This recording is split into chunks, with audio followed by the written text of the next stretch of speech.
Hey guys, Acoustic Flame here, and in this video, let's talk about 7 tips to change guitar chords faster.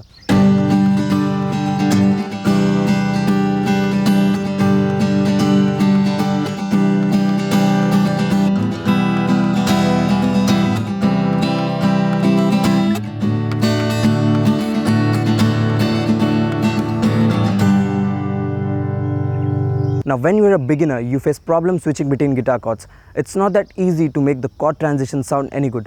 A smooth transition of changing chords is something that does take time and effort, but with the right tips and tricks you will be able to get there a lot faster and make it work as it should. So without wasting any time, let's get into it. Now the very first tip is to work on chords.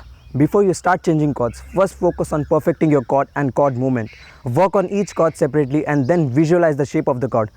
Place your fingers in the shape of the chord and try to move all your fingers simultaneously. Land all your fingers on the strings and then remove your hands from the strings. Just repeat the exercise 10 times and try it with different chord each time. The second tip is to visualize. Visualization is one of the keys to major guitar improvement. When you start practicing chords, don't lift a finger before you know where to place your fingers on the next chord.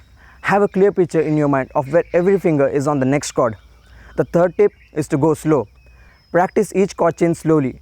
Don't rush.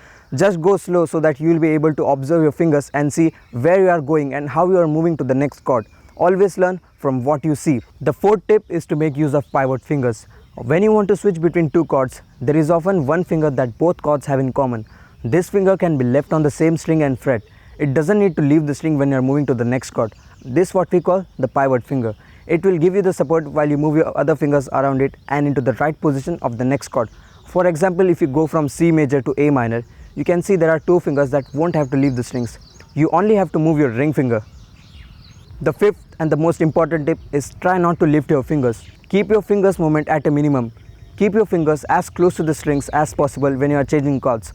The less you have to move your fingers, the faster you can make the switch. The sixth tip is the basic strumming pattern. Once you have practiced your chords thoroughly and you can place your fingers on the strings almost simultaneously, it's time to add a basic strumming pattern. You can have the simple down-up strokes on the C major chord and the A minor chord. Once you feel comfortable playing this chord transition, try a more challenging one like C major to E minor or D major to G major. The seventh and the final tip is strumming and switching. The moment you want to switch chords during your strumming pattern, your right hand probably stops because your left hand can't keep it and needs time to make the switch. This is something you have to practice. You have to keep your strumming pattern at a slow and steady pace and force your fingers of the other hand to make the switch to the next chord while you keep the rhythm going at the steady pace. Don't stop the strumming. You have to train yourselves to do both actions simultaneously.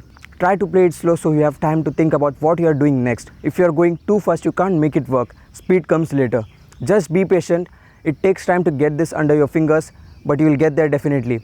Just keep at it. It will be the best thing ever. I hope this video will help you and you will be able to switch between guitar chords much more faster. If you like the video, press the like button, hit the subscribe button for more such contents. I'll see you guys next time. Keep tuning in.